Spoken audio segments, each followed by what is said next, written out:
going to regret hiring a female. One of the managers specifically said not to hire me. The hardest thing for me was having to go to a toilet behind a truck when you're working in a paddock alone with another man. Right now, there is a massive retention issue. There's women I've heard from that would be taking contraception pills just because they don't want to get their period. So today's guest is Jasmyn Smith. Jasmyn, it's such an honour to have you. I'm so excited about talking to you because I know all the amazing things that you're doing. So what we'll do to start with is if you could just kindly introduce yourself, tell us about what your role is in the industry, how long you've been in the industry. We'd love to hear from you. Yeah, well, my name's Jasmyn. I'm a qualified electrician and I've just hit 10 years in the industry, so finally reached my long service.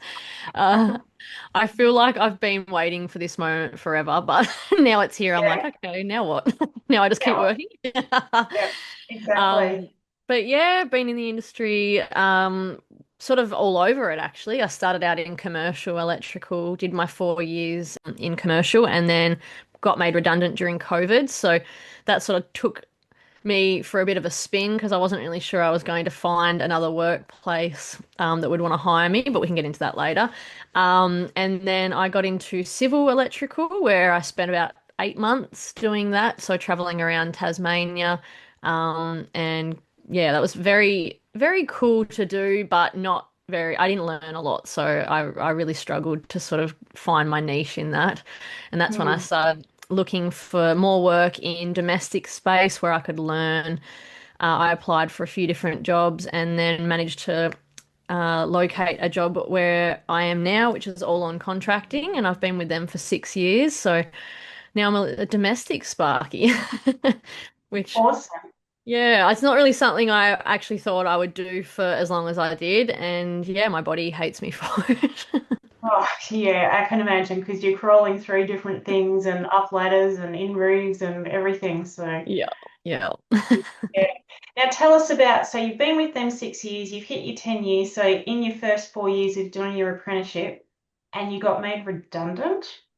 Yeah, yep. So unfortunately, I of course qualified during COVID. So that was one of those times I think a lot of people lost their jobs, but I was one of the unfortunate of seven.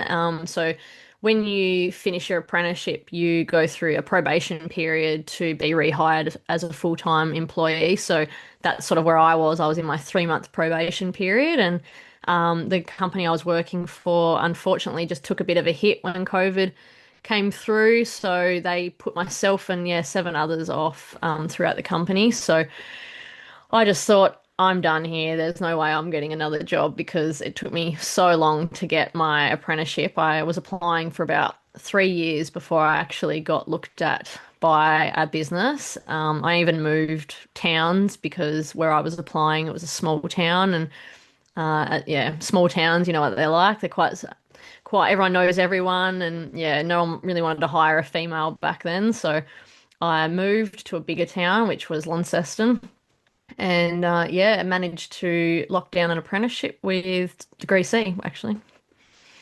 So tell me about that 3 years.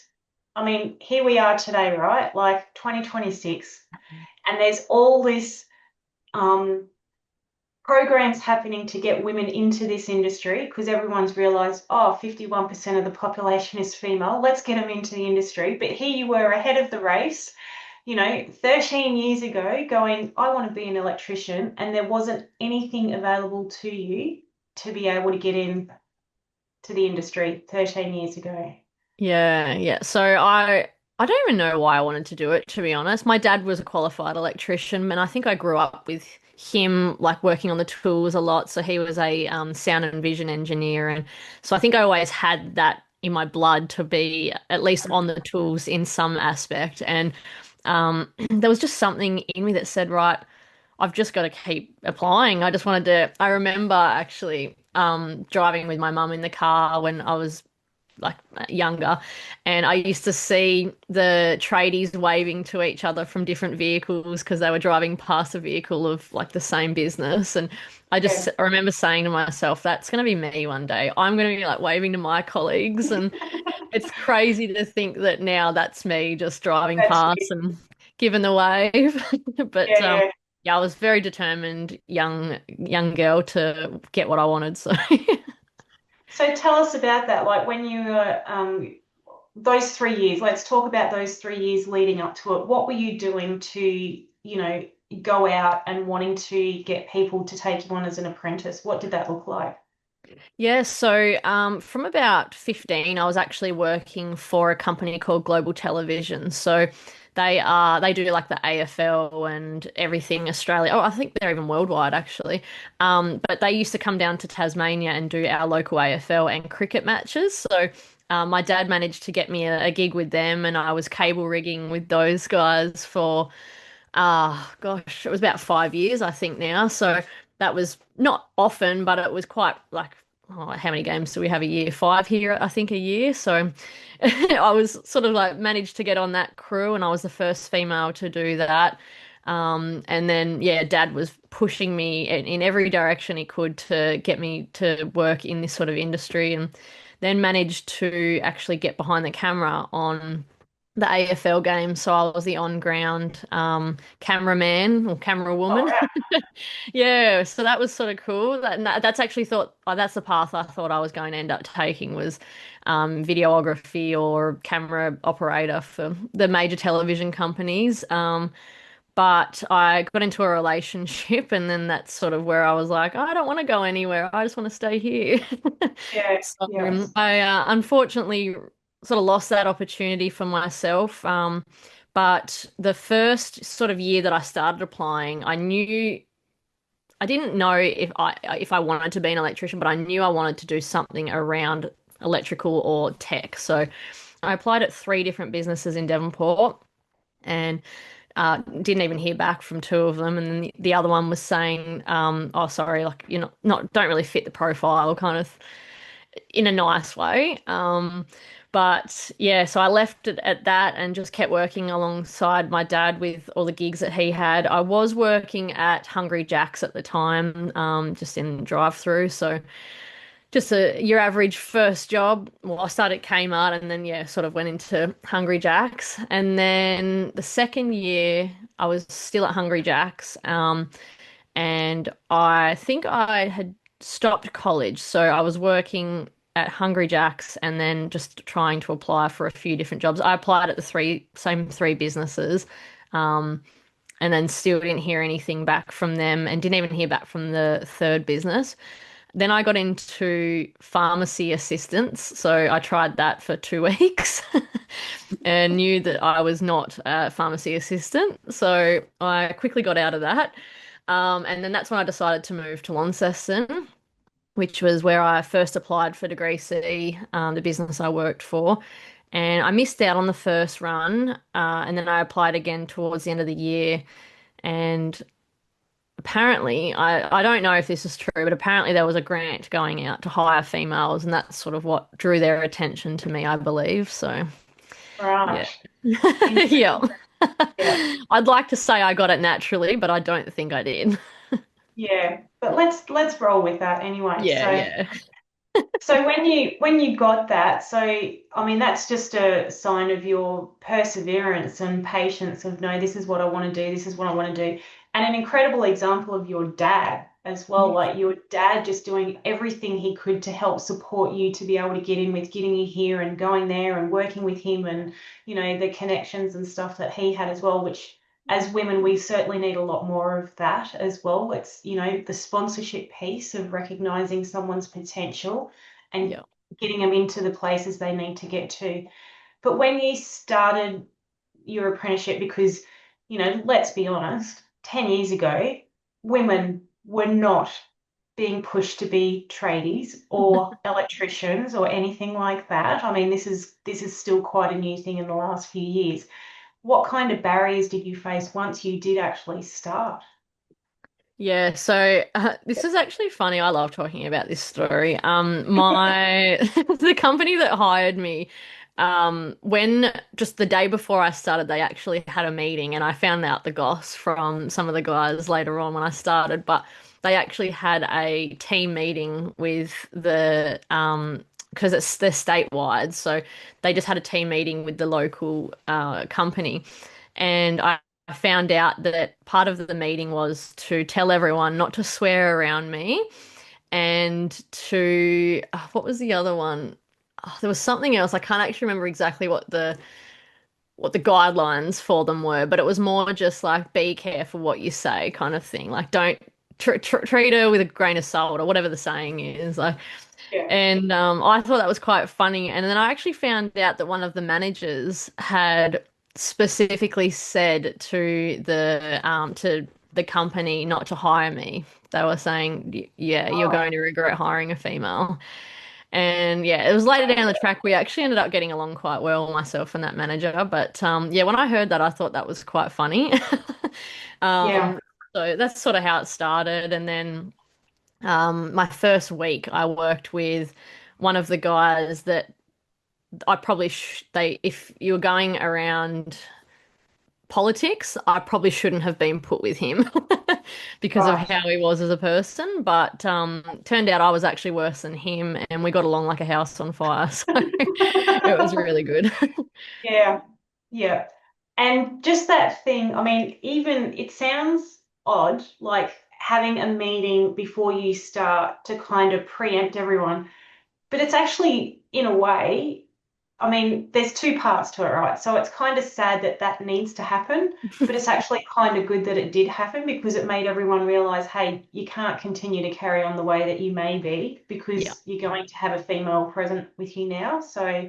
Um, so from that perspective, it is kind of good. But I mean, really, in this day, we shouldn't even be having to even think about it. Like we associate as humans, males and females, all the time. So Yeah. why should a workplace be any different, really?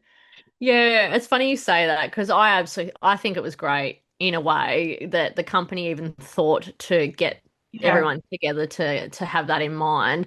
It's a shame that they thought that I didn't know what a swear word was, but yeah, I think they came from a good place by having the meeting, I think, and I was the first female statewide for them, so I think for them it was and like even in the office they didn't have a female, it was all males in the management and admin roles, yeah, so I was literally the first female to even work at the company, which was Oh my pretty goodness. crazy, yeah, so I think everyone was just scared of what could come from it and what was going to happen, but yeah, well, we all ended up getting along really well, and I actually was sort of like the link between the different so there was three different industries, I guess you could say. There was electrical, HVAC, and refrigeration, and none of them would get along. They were all sort of in like competition with each other for some weird reason. So it would go like electricians and then fridgies were sort of arguing, and then the HVAC was sort of down here, and they were like the in-betweeners, just not really sure where they fit in. And but I was like the link between getting along with everyone, which was really nice. I feel like having a female on site really allows that connection between people that probably don't necessarily usually get along. And that's the thing is that's what women are very good at because we're connectors as well. Like we know how to connect and we bring that well with that feminine side, the caring and the nurturing and stuff like that. We're not there about ego, generally speaking, of course. We're not there about ego. It's about like let's all work together and get shit done basically. So Yeah, yeah, that definitely is what I brought. yeah, I love it. I love it. So then let's move forward through your career. So what does that look like then as we move forward through your career, through your apprenticeship? Any other things that you may have experienced that were a little bit challenging for you as you went through that? Yeah, so I think being in commercial is was quite good. I got along with everyone quite well. That was good. It was when I qualified and got into civil electrical that things sort of started to take a turn because again, I was the first female at the company I went and worked for. But being civil, it was a lot harder because you're sort of always on the road. You don't have access to toilets. You're working, well, in my case, I was driving around the state with one man and a big digger on the back of our truck. So it was like, yeah, it was very daunting, I could say, because I was, how old was I when I qualified? 23, I must have been, yeah. So I was still quite young. And I think for me, it was very hard because basically you would be leaving Launceston to drive 4, 5 hours away sometimes. So you would have your quick toilet stop before you left, then you would stop on the way to get a coffee and some breakfast because we would leave really early. And that was your last toilet stop. So you would get to site, you'd be working in the middle of a paddock all day digging and not have access to anything. So a, the hardest thing for me was one, just having to go to a toilet behind a truck when you're working in a paddock alone with another man, but more so like when you get your period or unpredicted periods and things like that. When stuff sort of threw you out, that's when things would get quite hard on site because you had to have those awkward conversations, and I didn't have my truck license, so it's not like I could just jump in the truck and drive to the service station an hour down the track. It was like yeah, you're stuck. So in those situations, how did that make you feel? Like here you are, you kind of a newly qualified electrician, you're working remotely with a guy, you have the natural female body things happen, and there's no facilities to be able to support you. How did that make you feel? Looking back now, I think I handled it quite well considering. I think I was just in shock and I was still trying to deal with the whole idea of I'd lost my job and now I'm here. Like, how did I get here? And I wasn't even a like I could say I was a qualified electrician, but I wasn't even close to being what's the word like competent. I was definitely not a competent electrician because I sort of did a lot of my apprenticeship on one job. I did 2 years at the same place, so it was just very repetitive work. I didn't get the chance to do anything else other than that same thing quite constantly. So I was one still trying to work out what I was as an electrician and what I was doing, but two, now I'm stuck in a paddock and having to Mm. do personal things in front of a man that I don't know. And yeah, I think for me it was very daunting because I don't know, I was just trying to get my head around everything that was still going on. But I think I look back now and I might have been in a bit of shock because I don't actually remember a lot of it emotionally. I remember everything obviously in an image, but yeah, I don't think there was many feelings sort of happening at the time because I was just so, yeah, in shock, I guess. Maybe a bit of PTSD. Well, and I mean, I can only imagine, like you're still going through, I mean, what you're describing is kind of like you're still going through like a bit of an identity thing as well. Like, who am I? Like, what am I doing here? Yeah. How did I end up here? Am I qualified? Am I not qualified? Do I have the skills? And I can only imagine the sorts of conversations you were probably having with yourself as well. And then life just goes on as it does, where you need to be able to access a bathroom and then you can't access a bathroom as well. Yeah, there's definitely a lot happening. And I think having the being the first female and having all that attention from the different men that I was working with every day, you were answering the same question. What's it like to be a female in the trade? And then it was actually quite sweet. There were some of them that were trying to understand what it's like. So they were asking these questions or like, oh yeah, my daughter, she would do this, and it was actually quite reassuring when I was working with the ones with daughters, but the ones that were single and didn't have families and they were a bit older, that was probably where it was a bit harder because you I don't know, they are obviously against having a female work in the civil industry as it was, and a lot of them because they've been doing it for so long, they're like, oh, we don't really even need you. Like, we can do this and alone, but it's just because you've got your license that you're here. Because they initially are just digger drivers. That's all they did. They were just there to dig the trenches, and I was there to do the electrical work. But they'd been doing it for so long without an electrician, and then they just had someone signing behind closed doors that technically they didn't really need me there. But yeah, it was very hard having those conversations because yeah, at the end of the day, like I technically wasn't really a competent electrician at the time, and they were basically telling me that they didn't need me there. So It's interesting you say that because I was at something recently and they said, how, and it was to do with the electrical trades and stuff like that, and how they said, like, a lot of people are coming out, to your exact words, they're coming out qualified but not competent.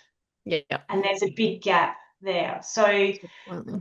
when you say that, like, you were qualified but not competent, what was that gap that you kind of identified that you had that, may make people a bit more aware themselves? So, I think like it's different in every industry, and obviously different businesses do different kinds of work. But for us, I think the company I worked for, we did major projects. So, as I mentioned, I was on a project for 2 years, which was a hotel. So every room was just new, the exact same. Yeah. So I was roughing in power, lights, fire, TV, doing the exact same stuff in 8 rooms. I think it was no 16 rooms per floor, and then there was like 8 floors. So it was the exact same work, very repetitive work for the first 2 years, and then in the other 2 years, I was between like schools and hospitals doing a lot of data. I did so much data for a long time. mm,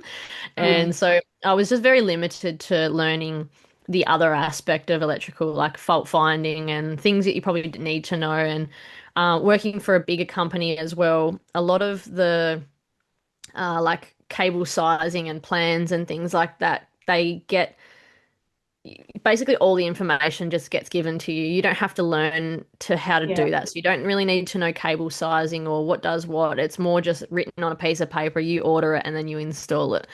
yeah, Whereas in domestic, I think a lot of that comes down to you. So that it opens up a lot more opportunities for you to learn, and you sort of put in a place where you don't have a choice. So mm, I think that for me was my biggest attribute coming into domestic was I was actually exposed to being put in situations where I had to fault find and learn how things were done and how appliances run, and yeah, there's a lot behind domestic learning that you wouldn't necessarily get in commercial for most trades, I think. mm. It's interesting that you say that because, there's people go to electrical, like people can go down so many different routes when they get their electrical qualification as well. Like Mhm. some people can specialize in the commercial, some can go and work in mining, for example, some can do domestic, some can go work in renewables, some can work in data centers. Like there's just so many different things, isn't there? So, Yeah. Yeah. from what you've experienced and with what you've touched on then, what do you think is needed to be able to help bridge this gap of qualified and competent at the end of doing an apprenticeship? It's funny you say this actually. I've been thinking about this a lot lately because I think for me, because I was so young, and being a female, I was still trying to navigate being a female in the industry Yeah, and focusing on so many other things rather than just my job. yeah, So I think men have always had that sort of advantage to learning because they haven't had to think about all the fit-in side of yeah. things. It's more just they all only have to focus on learning their job and that's it. I think now that women are a little bit more normalized on site, I'm hoping that they can use that and start focusing a little bit more on actually learning their trade. But I think honestly, something that really needs to be touched on more is like during your apprenticeship, you go to TAFE. So, say for instance, I'm still a commercial sparky and I'm going to TAFE and you get profiling, which navigates things that you're learning. So if you don't learn a certain thing, like I don't know, EV chargers, for instance, like if you've never installed one of those and you don't have that on your profiling, then your business will like allow you to learn it somehow, and then you get that training. But for me, I was learning it in TAFE and not on the tools. So you'd only see it once and then that's it. You never see it again. So basically, when I came into domestic, it felt like I redid my whole apprenticeship because I was doing all of the things I'd learnt in TAFE in my first year, but never seen it again. And it was like a spark, re-spark of me doing my apprenticeship. But I think it would be really cool if I don't know, if businesses were limited to having access to certain things that they were learning, if there was like I don't know, once you qualify an add-on course or something to go over those really important things like fault finding, especially, that is probably one of the most important things in electrical is finding what's wrong with things. So for those electricians that wouldn't necessarily get access to existing builds or houses or anything like that, there should be like a 2-week course where they can go over things to re-spark their brain now that they know electrical, because it clicks, and everyone says this. They say, "Oh yeah, you won't know for most of your apprenticeship, and then one day it'll just click." And Yeah, it honestly it does. It just clicks, and yeah, everything starts to make sense. But it doesn't usually happen until you're either third or fourth year, which by yeah, then you've already learnt the most important things in your first and second and forgot it. yeah, yeah, yeah, So we just need like a refresher course or something yeah. on important things. Just as you were talking, what kind of came to mind is I think about like graduate programs. And I know a couple of the places where I've worked at where they have these graduate programs and they get them in for 12 months and then they move them around different departments or different Mm, divisions within a business to give them testers of all different things. And it would be great if there was something like that for apprentices where it could be that, if you're in your third, fourth year of doing your apprenticeship, that you could actually go work across a few different companies, yeah, and appreciate that when you're an apprentice, you're kind of tied to a host employer and all that sort of stuff as well. But where you could actually go get those tasters from those few different companies, like a shared resource, to then yeah, actually do that, to then go, oh, actually, domestic is the thing I want to get into, or industrial yeah, is what I want to get into. So, yeah, because you don't know absolutely. unless you're actually doing it really as well. Yeah, that's right. And like there's work experience opportunities out there, but they're usually for if you haven't done an apprenticeship before. So Yeah. when you're first coming into the industry. So like why are we limiting it to before you start an apprenticeship? Why are we not giving these opportunities at the end of it so that, like you said, people know what different avenues there is and what they would rather do? If I had have had that opportunity to go and try new things, I definitely would have just went straight into domestic, I reckon. Yeah, and probably would have saved you having to go and go to the toilet in the middle of a paddock as well. Yeah, maybe, unless I got made redundant from this company. But let's go back to that because I know it's because of that experience that you've had, it's actually led you to do something pretty amazing. And I'd love for you to share what that is exactly. Yep, it sure has. So due to my time in the paddocks, I got sort of put into a position where the company I'm working for now, we actually hired a couple of females and sort of seen them go through exactly what I was going through, where access to toilets was limited or they were getting their period unexpectedly on site. And so they were having to ask the men that they were working with to take them home or take them to the nearest shop. So that sparked my little brain to say, okay, so this is happening again. Why? Mm, And then I reached out to another local female electrician, Logan. She worked for a bigger company. And I said to her, you guys have some females. Is this a common issue that's been happening with you as well? And she said, yes, actually, it is.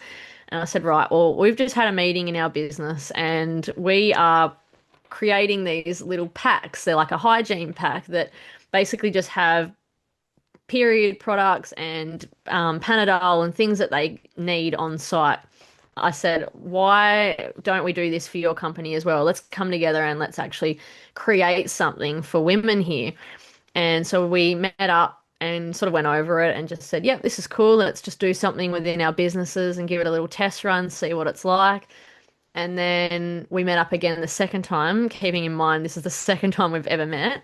And we signed a business contract yeah, called the Go Company. Or at the time it was Girls Only Company. And basically we have designed a portable hygiene pack that is filled with multiple different products like toilet seat covers, sanitary items, biodegradable bags to be able to dispose of your sanitary items, and all of the above to be able to take on site with you. incredible, incredible. And now I know that has led to some pretty big things that have happened for you a few years into it. And I know you've had, you started a couple of years ago and it's been a bit of a tough slog since then because obviously there's not been a great awareness of any of this space when it comes to women's health in the construction industry or male dominated industries generally. So walk us through what's happened over the last couple of years for you and how that journey has been. Yeah, so well, basically, we've been going for about 3 years now, same as you, and we started out just cold emailing businesses with with our main email address that we had, and turned out after about 100 emails that they were all going to people's spam. So we were wondering why we weren't getting any responses, and we both ended up we did a lot of like soul searching we call it, but we did a lot of finding to try and find the best products and of obviously affordable products that we could do. Ended up refinancing our home loans and completely maxing them out. So that wasn't something that was on the bucket list for the year, that's for sure. But there was no other way for us to do it. And so, yeah, we put our money together, and that's when we sort of said, right, we need to start attending events, getting the word out there, and really started to invest in the business. So we started attending expos and reaching out to different organizations, and that's sort of where we were like, right, this is actually a problem. There is so many women out there that are going through the exact same thing, but in different ways. Uh, how do we get bigger here? Like, what do we do? So, I think we ended up actually applying for an award. We self-nominated ourselves for an award, and we went to the awards and just absolutely went nuts talking to people. We'd had a couple of sparkling wines, and we were just in everyone's ear about the Go Company. We were like, right, you, who are you? Come here. We were just, Need to yeah, know about everywhere. us. Yeah, we were everywhere, and no one wanted a bar of it. They were all like, "Who are these girls? Why are they talking to me about periods when I'm just trying to have a drink?" And yeah, that was a bit of a. It was funny because we didn't have a very good response after the awards, but the business that ran the awards, they were all for it. They were like, "Yes, these guys are awesome. We need to get involved." Yeah. And we had a bit of a Debbie Downer after that one. We're like, oh, what have we done? Maybe this isn't the right thing. And we just, yeah, we didn't win the award either. So we were we Oh, were real down. But we ended up double. going out after it and celebrating. Yeah. Um, and then, yeah, that sort of opened up a lot of opportunities for us. So we realized going to these events and being awarded, going to awards and things like that was probably the best place because that's where we got the business owners that made the decisions, where we got them into a room. Yeah. So we started trying to sponsor awards at events and just sponsoring events in general, and just started attending all these really weird events that we were like, we probably shouldn't be here talking about toilets and periods, but whatever. And yeah, it's sort of just one thing led to another, and all of a sudden we're traveling around to Melbourne and Sydney, going to the Sydney Build Expo, and ended up winning Tradie Lady of the Year at the EWIT Awards, and now the Go Company is award winners for the NAWIC Crystal Vision National Award, and yeah, we've just sort of just went out of control. And yeah, it's amazing attending all of the different events that we've gone to. You meet people that you didn't think would sort of be in the same issue, fall under the same category as the issue as us, and we just couldn't believe how worldwide this issue is. And turns out like we got in touch with emergency services and gym people, like people that manage gyms, hotels. We're in the Silo Hotel in Launceston. We've just sort of got our packs everywhere now, which is really cool. That's amazing. What an incredible story. And it's, the thing is you have those moments because it's part of business, right? You have those moments where you're actually tested. I say it's just a test to Yeah. see whether it's actually something you really want to continue with. How much does this mean to you? How important is this to you? And the other thing too is I go that you and Logan were given a gift because the gift is that you had a really shitty experience that then gave you a gift to create something like this to make an impact to be able to help so many people. Yeah. So that's an incredible thing because not everyone looks at things, the same way. I always say that we've all got our own prescription glasses of how we see the world. That's And good. this is your prescription glasses that you've got because you're viewing it from that lens based on your experience. So Yeah, and honestly, it's opened up so many different opportunities for us and conversations. And I don't think I mentioned we started a group called the Tassie Tradie Ladies, which is like a group of women that are all in different industries, and we've just cracked 100 members on that. And it's just Awesome. crazy yeah, it's so cool. Like, there's some pretty cool job roles out there that I didn't even know existed, and especially ones that women would want to apply for. Like, there's just, we are so cool. Yeah, we are. We can do some incredible stuff, and especially when we do it together and we are supportive of each other as well. So, Absolutely. Yep. Yep. yeah. Now, so moving forward, like the vision moving forward, what does that look like for yourself? What would you like to have happen? Yeah, so well, our sort of goal since the beginning has always been to make our packs a minimum standard on site. So we like to think of our packs as like a first aid kit for women, and we're actually just starting to collect stats that our go bags, as we call them, are actually used more than a first aid kit. So we are trying to build, I guess, a media package on what we could send to businesses to sort of show the use of a go bag versus a first aid kit, which first aid Mm, kit is a standard everywhere. Like, mm, wherever you are, it is a standard. You always see them.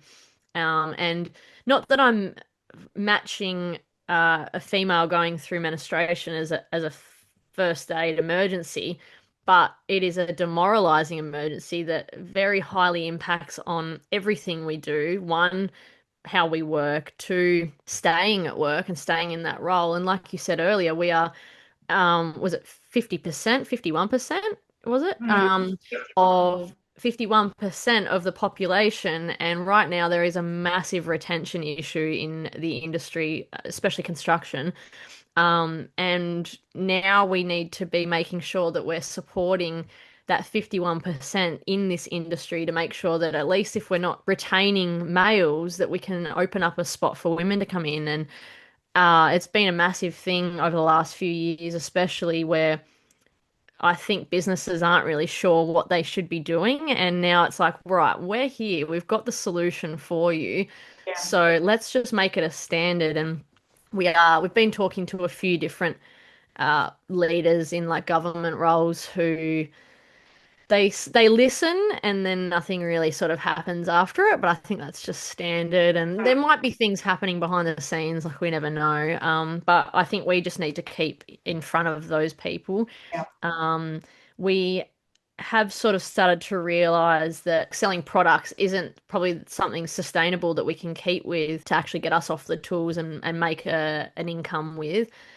So we have been looking down the role of doing consultancy. So we would actually like to go into businesses and do an audit of the companies and see what the facilities are that they have for their women, and sort of offer a consultancy role of how can we ensure that your company is actually offering the Yeah. right facilities for men and women, not just for women, to make sure that their employees are staying. I think at the moment it's just creating it as a minimum standard, getting our packs as far as we can into as many businesses as we can, and then eventually, hopefully, guiding businesses to help them know what they need to support women. And touching on your point, and I love the vision that you've got, and I have no doubt you're both going to make it happen because I know that's the type of women that you are. But going back to your point about the first aid, and it's not to diminish the first aid side of it as well, but this is actually a part of health and it Yeah. sits in under the health part. And women's health has, let's be honest, has never really been fully understood as to what we go through. Mm. So it should be mandatory, like a first aid kit, to be able to have health facilities available for women because, this is a health requirement. It's a basic human need. So, Yeah. Yeah, yeah. It's crazy to think that it's taken this long to even get period products in schools. So it's oh, like, if we're getting them in schools, we should definitely be having them at work. exactly. Yeah, it should be no different to toilet paper. I mean, Yeah. you need toilet paper, so you need these facilities available. So everyone's got and it's just dignity, like having that dignity for your workforce as well. So, I think I'd rather have period products than toilet paper, to be honest, because like having a quick wipe, you could do that with anything, whatever. But it's dealing yeah, with, yeah, with the extra thing that we've got to deal with. I don't think I want to be exactly. doing that into a sock. No, no, no. And like you have heard some pretty horrendous stories of what women have had to do to manage it. So it's not Yeah. great. Yeah, no, Not great I at won't all. speak on behalf of them, but there is definitely some stories. Oh, there is. Exactly. Exactly. So I love what you're doing. I mean, I'm sorry for the experience that you've been through, but I can see how that has actually given you the drive to create what you're creating, and that's what's going to help make a huge difference for so many women in this industry. And, not just obviously construction, but this is applicable everywhere, of course. So I just even think about truck drivers and, people working just anywhere remotely, on anything, or where they're not sitting close, where there's facilities available for them. Like, it happens to anything. And there's so many industries like that, very similar industries. So I think it's amazing. It's going to have such a huge impact. So in closing, what I'd love to find out is, if there was some bits of wisdom, or, some Jasmyn wisdom that you could pass on, that you would like to share with people about, anything that it could be about dealing with this type of stuff, how to handle anything if you're an apprentice, a female apprentice, or dealing with stuff at work. What would that be? What would be Jasmyn's wisdom that you'd love to share? I think one of the most important things that I've learned over the last couple of years would be just to speak up, because at the end of the day, you're the only one missing out if you don't. And I think most businesses are pretty like willing to listen these days, even if they do something about it or not. Like I think just speaking up about voicing your opinion. Obviously, if it's important, not if it's like, I don't know, you didn't bring lunch today or something, but Yeah, voice, voice your opinion if it's something that's really affecting you deeply, because at the end of the day, if you just bottle it up and bottle it up and bottle it up, at the end of the day, you're going to be the one that's really getting affected and probably going to be long term debilitated by, because like for myself, I didn't speak up about not having access to toilets for 8 months. And then it got to a point where I was like, I can't work here anymore. Like I was taking the pill to make sure that my period wouldn't come a certain week, because I knew I was going to be working in a facility that didn't support what I was going through. If we're doing things like that, there's women I've heard from that would be taking contraception pills just because they don't want to get their period.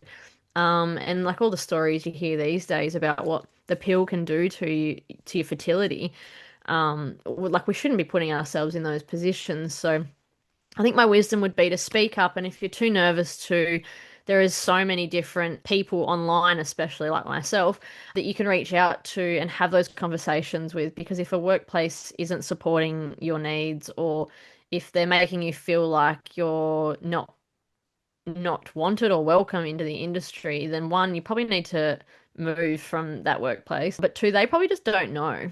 Because I know we've spoken to so many business owners that just had no idea of yeah, what they weren't supplying to the females that worked at their business. And they've thanked us because they were like, thank you for bringing this to light, because how would we have known if yeah, like you didn't say anything? And there's businesses that reach out to us and ask us for advice on what they should be supplying for their female employees. So I think if you can get ahead of time and just voice what's going on, or having a bad day or anything like that, they just want the honest truth. They don't want you to lie, and they obviously want you to be working at 100% efficiency. So you need to just, yeah, make sure that you're staying honest with them and staying honest with yourself. yeah. No, awesome. I love it. Well, thank you for everything that you and Logan are doing for this industry. Thank you for, helping to make a difference. So, if people wanted to get in touch with you, what's your website that you could share? Yep, so our website is thegocompany.com.au, and we also have all of our socials, which is just the Go Company. I think we're Instagram, Facebook, and we try TikTok, but it doesn't go very well. Yeah. And LinkedIn as well. We've got LinkedIn. And then our email is info@thegocompany.com.au. Awesome. So great. Thank you so much, Jasmyn. So good to hear your story and what you've been through and how you're using everything to help make a difference. And we really appreciate the time that you've given us. Thank you. Thanks for having me. You're welcome.